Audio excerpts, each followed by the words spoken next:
There are 8 billion people currently inhabiting this planet. 8 billion individual lives, each with its own history, its own fears, and its own unique biological signature. To us, this represents a chaotic, sprawling, and beautifully complex civilization. But to an intelligence that operates on a scale we are only beginning to conceptualize, we might look less like a civilization and more like a vast untapped resource, a field of biological data waiting to be harvested. Yet, there is a statistic that haunts every serious researcher in the field of anomalous phenomena, a number that sits in the shadows of every abduction case file and every missing persons report. It is the number of people who are never touched, the 99%. The billions of individuals who will live and die without ever seeing a flicker of light in the woods or feeling the paralyzing gaze of a gray entity in their bedroom. Why? If we are being visited, if there is a systematic program of engagement or abduction, then why is it so incredibly, almost ruthlessly selective? Why are you, in all likelihood, completely invisible to them? Today we are going to stop looking at the witnesses and start looking at the criteria. We are going to explore the selection protocol, the dark clinical reason why they ignore almost everyone, and what it truly means to be part of the 1% they choose to see. When we talk about alien abductions, we tend to focus on the drama. We focus on the bright lights, the missing time, and the clinical procedures described by those who return. But when you step back and look at the data through the eyes of an analyst, a different and much more unsettling picture begins to emerge. Most people assume that if an advanced intelligence wanted to study humanity, they would do it at random. They would pick subjects from every demographic, every geographic location, and every biological background to get a representative sample of our species. That is how we as humans would do it. We value the average. We want to understand the norm. But the evidence suggests that the Greys do not care about the norm. They are not interested in the average. Their selection process is not a survey. It is a search. They are looking for something specific, something rare, and something that 99% of the human population simply does not possess. This realization shifts the entire narrative from one of random victimization to one of targeted extraction. You aren't safe because you are unremarkable. You are invisible because you are, in their eyes, incompatible. Think about your daily life. You move through a world built for your senses. You perceive light, sound, and touch within a very narrow frequency range. You are calibrated for survival on the surface of Earth. But what if there are other frequencies? What if there are layers of reality or even layers of your own biology that you are completely unaware of, but which act as a beacon for something else? To understand the selection protocol, we have to move past the idea of social or economic status. They don't care if you are a world leader or a manual laborer. They don't care about your bank account or your social media following. The markers they are looking for are deeper. They are neurological, genetic, and perhaps even what we would call consciousness-based. There is a persistent pattern in the testimony of multi-generational abductees, people whose families have been visited for decades. They often describe a sense of being tracked, as if they were born with a specific tag that makes them visible to the Greys while everyone else remains in the dark. This suggests that the selection isn't made at the moment of contact. The selection was made long before the lights ever appeared. It is as if some of us are marked from birth, or even before, by a biological signature that screams in a spectrum we cannot hear. I want you to consider the silence of the majority. For every person who reports a terrifying encounter, there are millions of people in the same city, on the same night, who slept through it in perfect peace. Critics often use this as evidence that the encounters are hallucinations. They ask, if a massive craft was hovering over a suburban neighborhood, why didn't everyone see it? But if we apply the selection protocol, the answer becomes chillingly logical. The craft, the beings, and the entire experience aren't meant for everyone. They are frequency locked. If you don't have the key, the specific neurological or genetic marker they are targeting, the event doesn't exist for you. You are literally incapable of perceiving the intrusion because you are not the target. You are the background noise of the planet. We like to think of ourselves as the protagonists of our own lives, but in the context of the selection protocol, most of us are just the scenery. We are the filler in a cosmic laboratory. This creates a terrifying form of isolation for the witness. They are taken from a world that doesn't even know they are gone, by beings who bypass the reality of everyone else in the house. The 99% are ignored not because they are safe, but because they are irrelevant to the specific goals of the program. But what exactly is that key?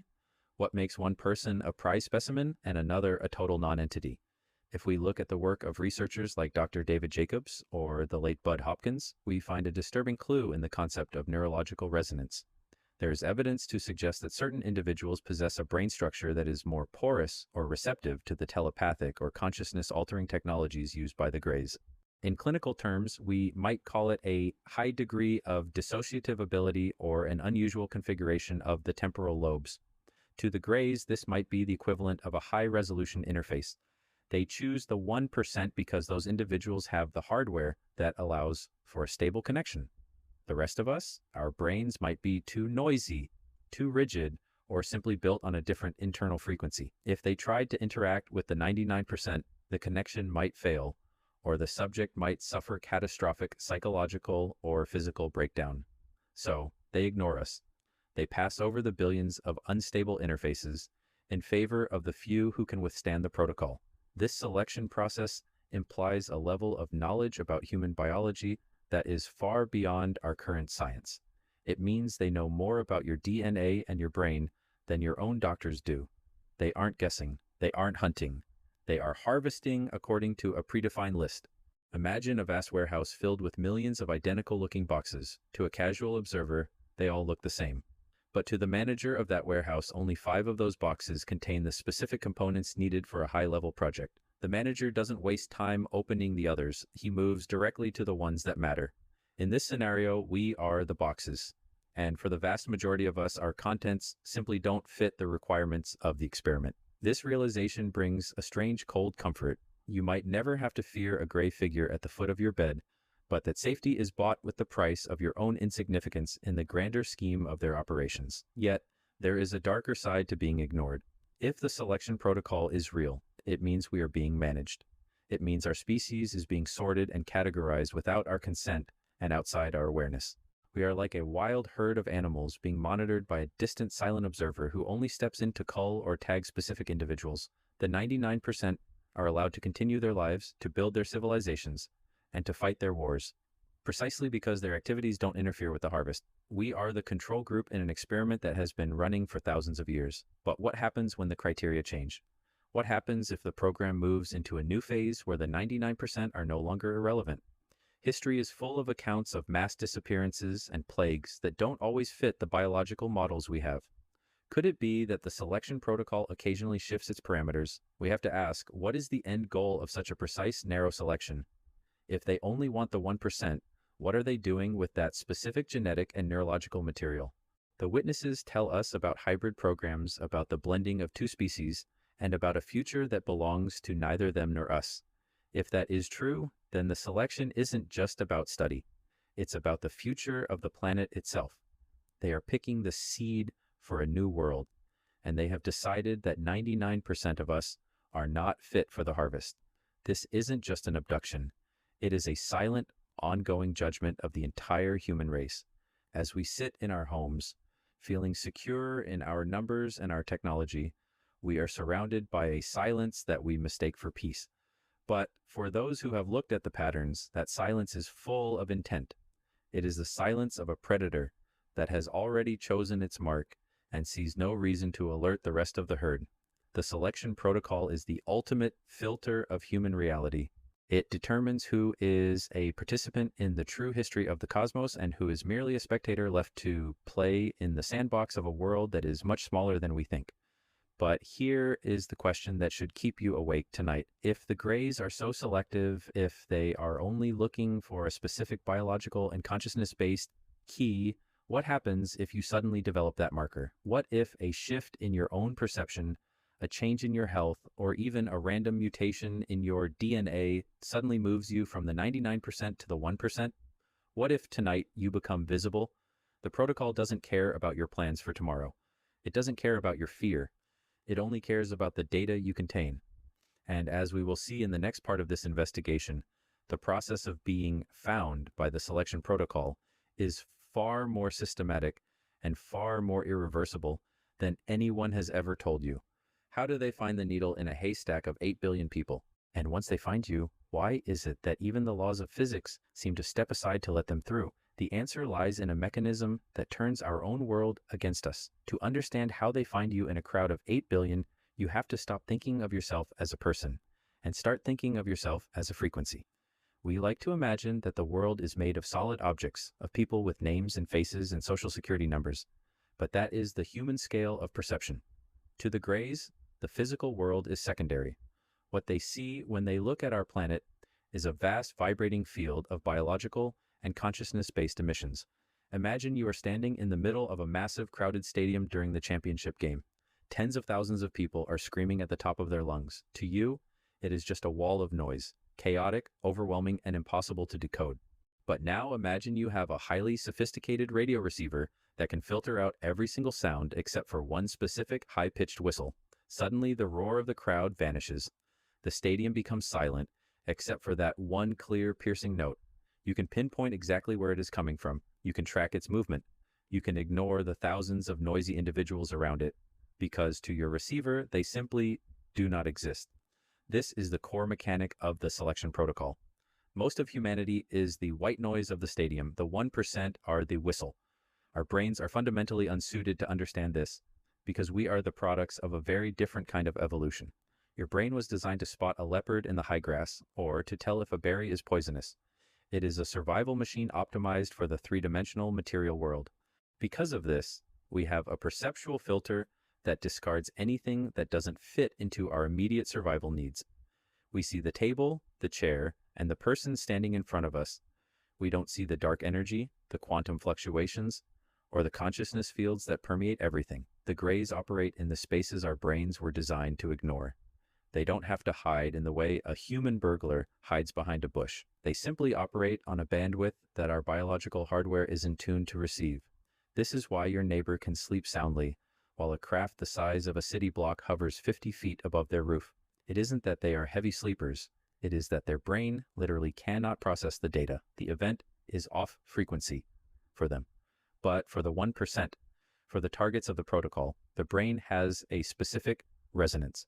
Their biological hardware is tuned just enough to bridge the gap. They don't just see the light, they are pulled into its frequency. This brings us to the neural scaffolding theory. Why do some people have this resonance while others don't? Think of a skyscraper being built. Before you have the glass and the offices, you have the steel skeleton, the scaffolding. It is the hidden structure that determines what the building will become. In the human brain, we have a similar kind of scaffolding made of neural pathways and neurotransmitter receptors. For 99% of the population, this scaffolding is standard. It is rigid, stable, and perfectly adapted for life on Earth. It is closed. But in the 1%, the scaffolding is open. It possesses a rare configuration that allows it to interact with external consciousness fields. This isn't a gift or a superpower. In fact, in our society, it is often seen as a defect. People with this neural configuration might be prone to vivid dreams, intense intuition, or even what we classify as sleep disorders. But to the Greys, this defect is an interface. It is a port into which they can plug their technology. They don't hunt for you, they just wait for your signal to hit their receiver. They are the ultimate data miners, and your unique brain chemistry is the specific bit of data they are programmed to find. Let's break down the paradox of the observed. We often ask why there isn't more physical evidence of these encounters. Why don't the satellites see them? Why don't the cameras capture them? The answer lies in the observer effect. In quantum physics, the very act of observing a particle changes its state. The Greys seem to utilize a macroscopic version of this law. By targeting only the 1%, they ensure that the observation of their activity is limited to those who are already integrated into their frequency. To the rest of the world, the 99% who are off frequency, the event simply does not happen. It is decoherent. Imagine a group of people standing in a dark room. One person is wearing night vision goggles. Suddenly, a laser beam cuts through the room. The person with the goggles sees it clearly. It is a vivid physical reality for them. But to everyone else, the room remains pitch black. They can't see the beam. They can't feel it. And if they try to walk through it, they might feel a strange warmth or a sense of unease, but they will never know the beam was there. This is how the selection protocol maintains its secrecy. It doesn't hide from humanity. It hides within the limitations of human perception. It uses our own biological blind spots as its primary camouflage. This is where the concept of engineered compliance comes into play. If you are one of the chosen, your brain is already compatible with their influence. This is why the first 60 seconds of an abduction are so procedural. They aren't fighting you because they have already accessed your control panel. By interacting with your neural scaffolding, they can suppress your fight or flight response, induce a state of profound calm, or even pause your perception of time. To you, it feels like the world has stopped. To the outside observer, the 99%, nothing has happened at all. You have been pulled out of the common timeline and into a private one. This is temporal locking. It is the ability to isolate a subject not just in space, but in time. This is why witnesses often report that the clock on their nightstand didn't move.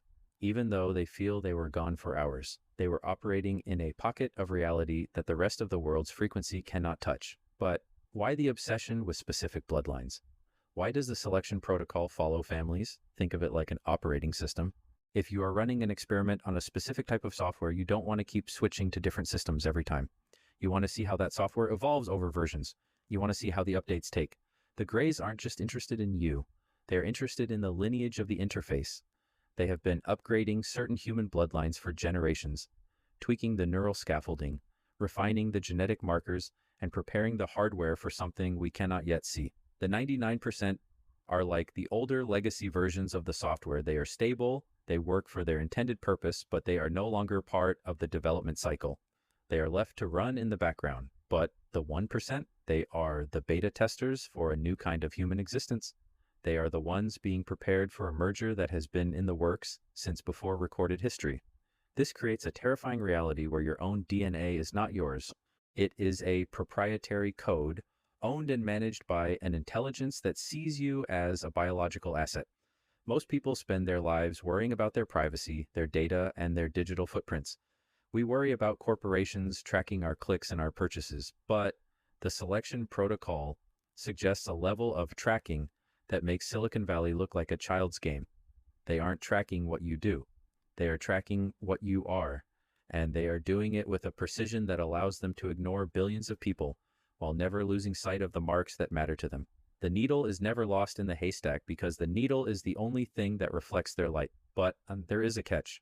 This frequency that they target, this resonance, is not entirely static. There are moments in human life where the bandwidth shifts. Extreme trauma, deep meditation, near-death experiences, or even certain rare neurological illnesses can retune a human brain. Suddenly, someone who is part of the 99%, someone who was invisible and safe, begins to emit the whistle. They become visible. This is what researchers call spontaneous onset. It is the moment when the selection protocol detects a new, active port on the planet. And once you are detected, the protocol begins. It doesn't matter if you are 30, 50, or 80 years old. Once you are on frequency, you are part of the program. You have been found. The horror of the selection protocol isn't just that they are taking people. It is that they are choosing them based on criteria we cannot control and cannot change.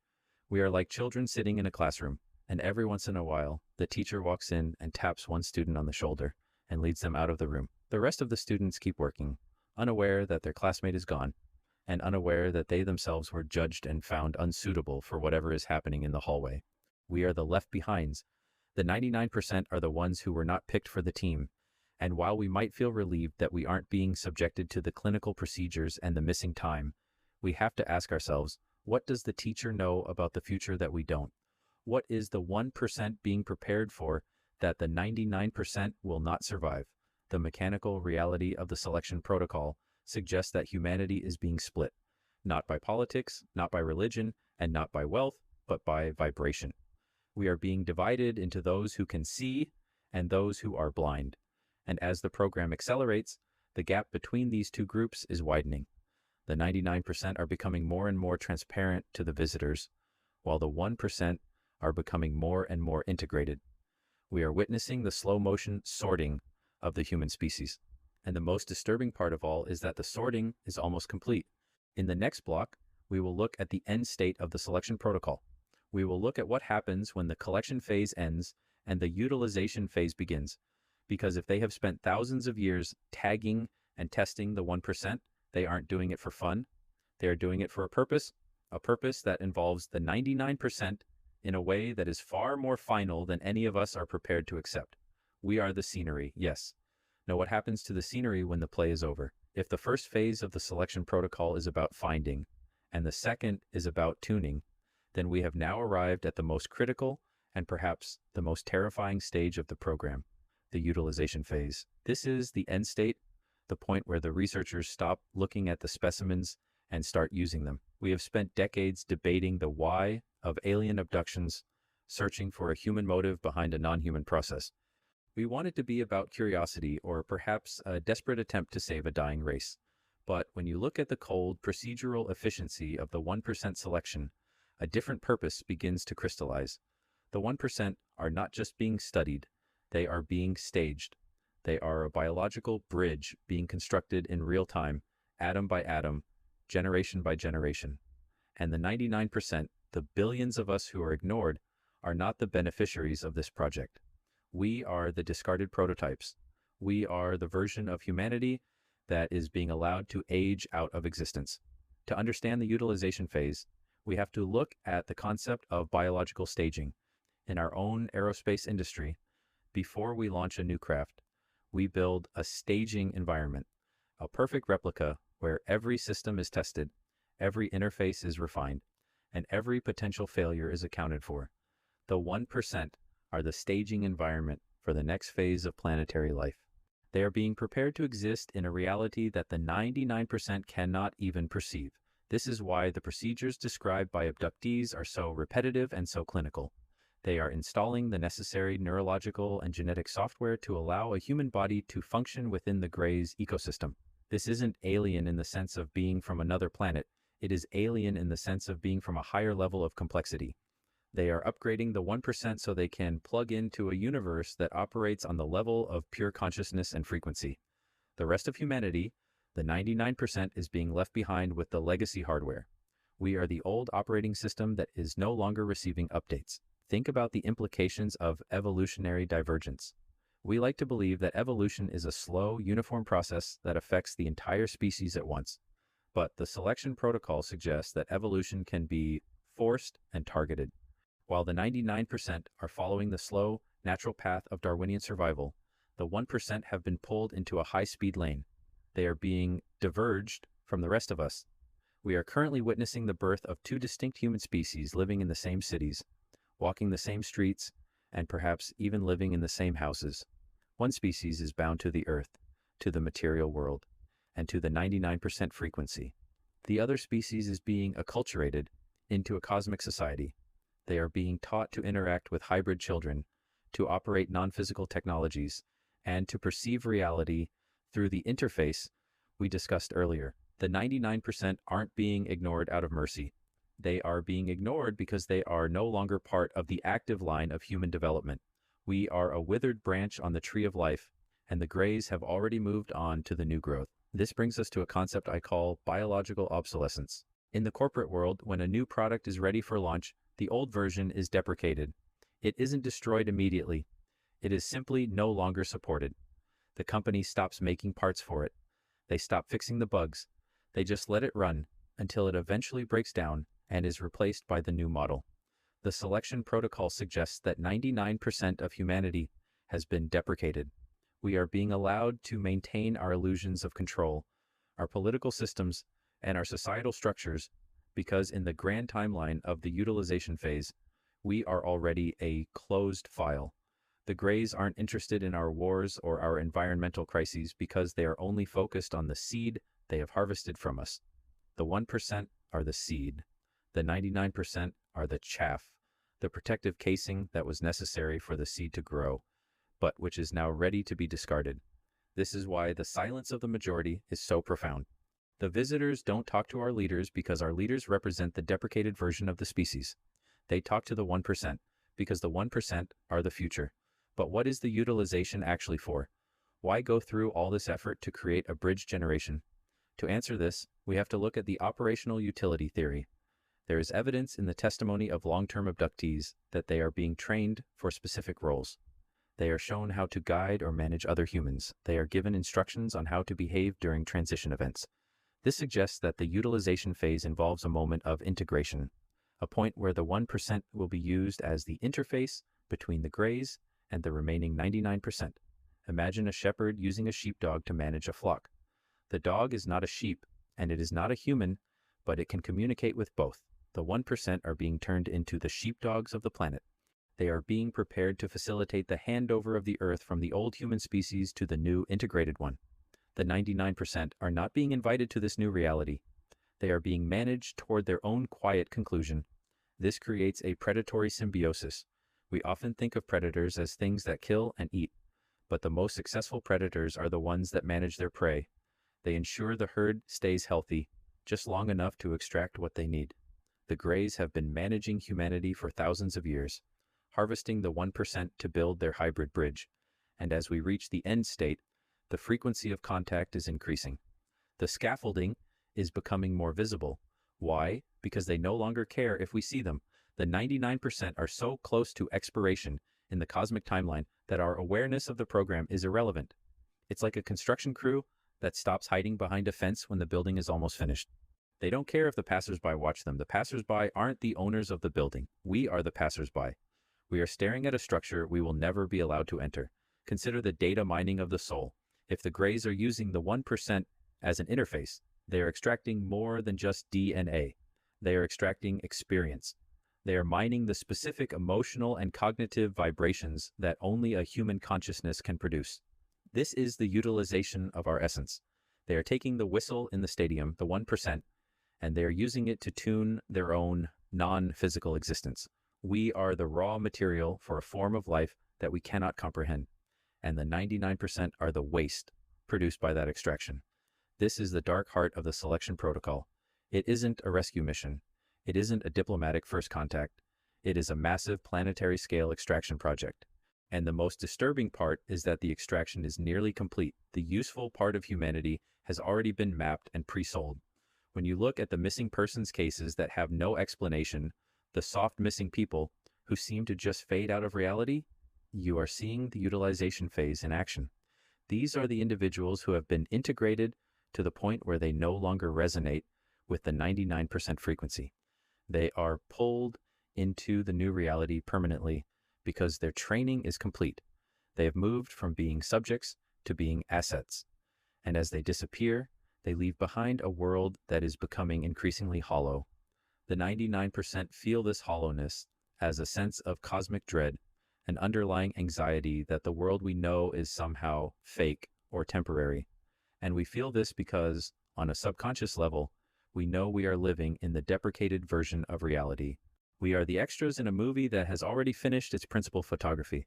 We are just waiting for the lights to go out. The utilization of the 1% implies that there is a destination, a place or a state of being where this new integrated species will go. Some researchers believe this destination is not out there in the stars, but right here, in a different layer of the planet's frequency.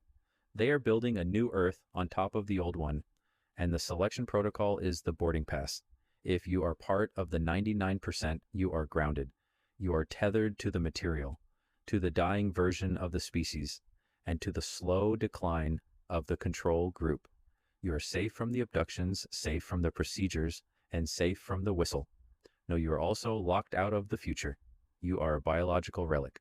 So, what happens when the 99% are no longer needed to maintain the soil for the seed?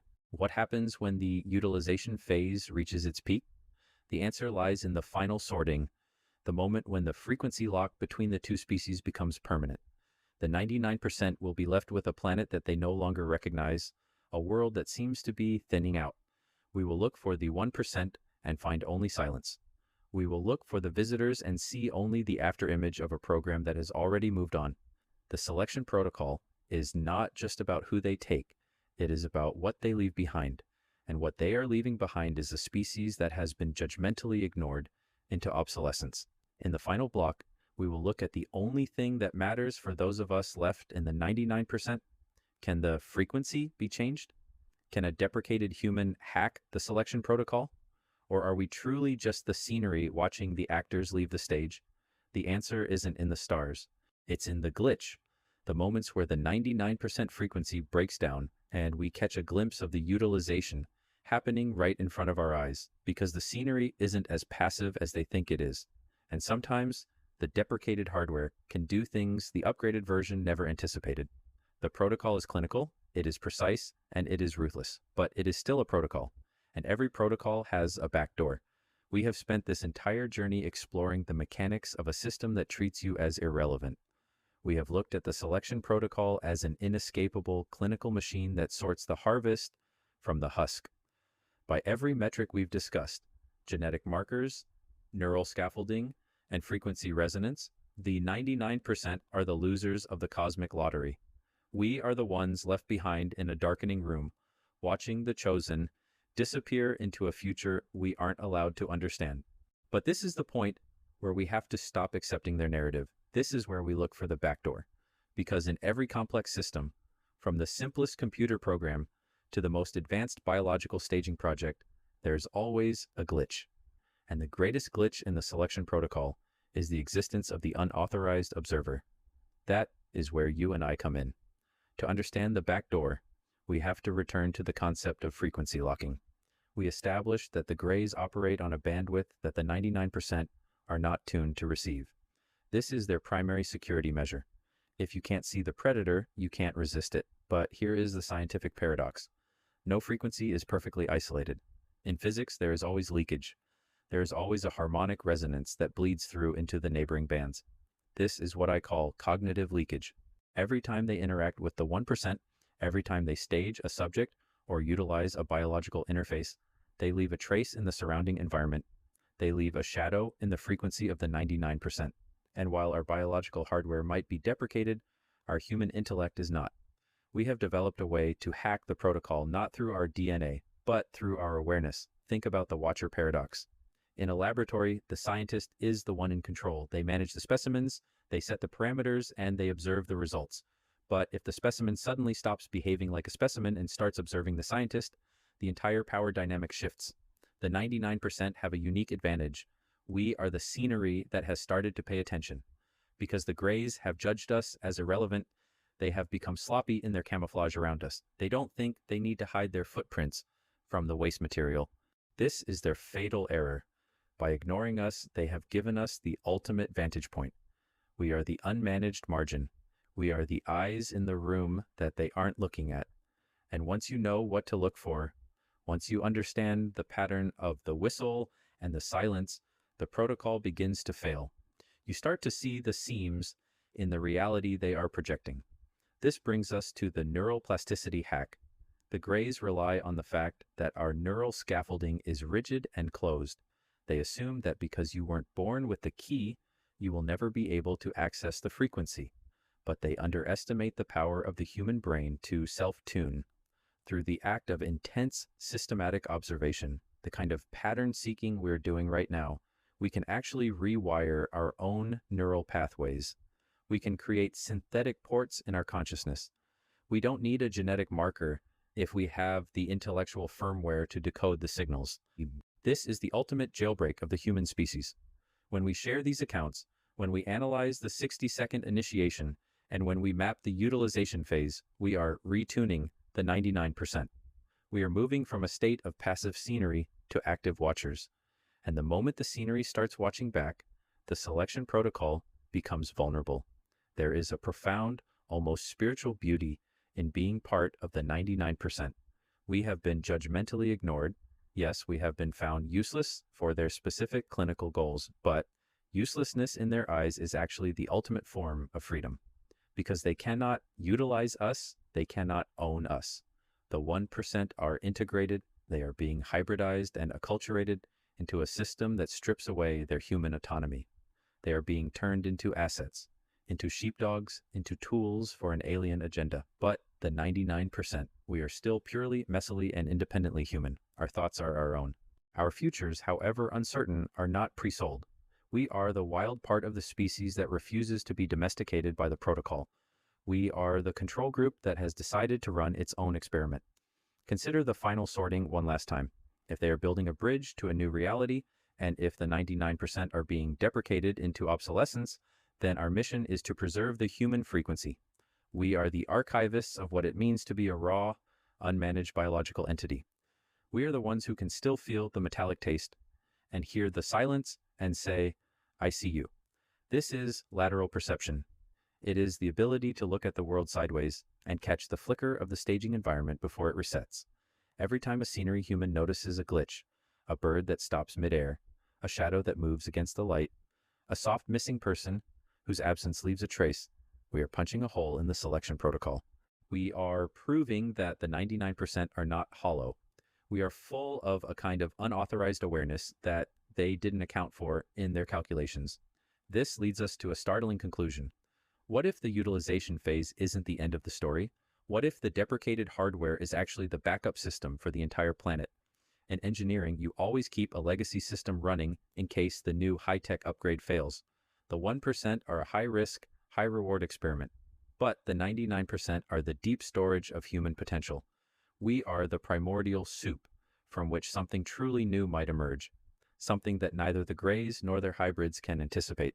By being left behind, we have been given the gift of unobserved evolution. We are growing in the shadows of their program, developing a frequency that is entirely our own. We are not the waste. We are the hidden variable. So where do we go from here? The selection protocol is ongoing. Tonight, someone in your city will move from visible to integrated. Someone will feel the push pause on their reality and enter the utilization phase. But for the rest of us, the 99%, our task is to remain vigilant scenery. We must continue to map the patterns. We must continue to speak the unauthorized truths. We must become the shadow watchers of our own world. The more we understand their procedural identicality, the less power it has over us. Knowledge is the only frequency that they cannot block.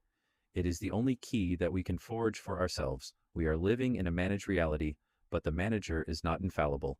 They are clinical, they are precise, and they are powerful, but they are also locked into their own protocol. They cannot see us because they have decided we are not worth seeing. That is their weakness, and that is our opportunity. We are the rounding error that will eventually redefine the entire equation. We are the 99%, and we are not going quietly into obsolescence. We are the ones who stay awake while the whistle blows. We are the ones who remember the people the databases forgot. We are the heart of the unmanaged world. If you have felt that cosmic dread, that sense that the world you see is just a thin veil over something much darker and more systematic, know that you are not alone. That dread is actually your receiver, picking up the leakage from the protocol. It is a sign that your neural scaffolding is starting to open on your own terms. Don't fear it, use it. Use that intuition to look closer at the seams of your daily life. Be the observer that the selection protocol didn't anticipate. The story of the cosmos is not just about the chosen, it is about the ignored who found a way to see. It is about the scenery that learned to speak. We are the most important data point in the universe because we are the only ones who are observing the program from the outside. We are the pattern seekers, and the pattern is finally becoming clear. If you want to continue this deep dive into the hidden mechanics of our reality, if you want to be part of the unauthorized archive of the human experience, then you need to be here for the next investigation. We are pulling back the curtain on the shadow watchers, the clandestine groups who have been mapping the selection protocol for decades and who know exactly what happens when the deprecated hardware finally wakes up. This is not a drill, it is a frequency shift. And the only way to survive the final sorting is to know exactly which side of the glitch you are standing on. Think about subscribing to the channel, not just to watch, but to resonate, to add your vibration to the 99% who are starting to push back against the silence. Let me know in the comments. Have you ever seen a glitch? Have you ever felt the selection protocol brush against your life and then move on? Your testimony is the leakage that will eventually break the system. We are the 99%. We are the scenery. And the scenery is finally taking the stage. Stay vigilant. The pattern is everywhere.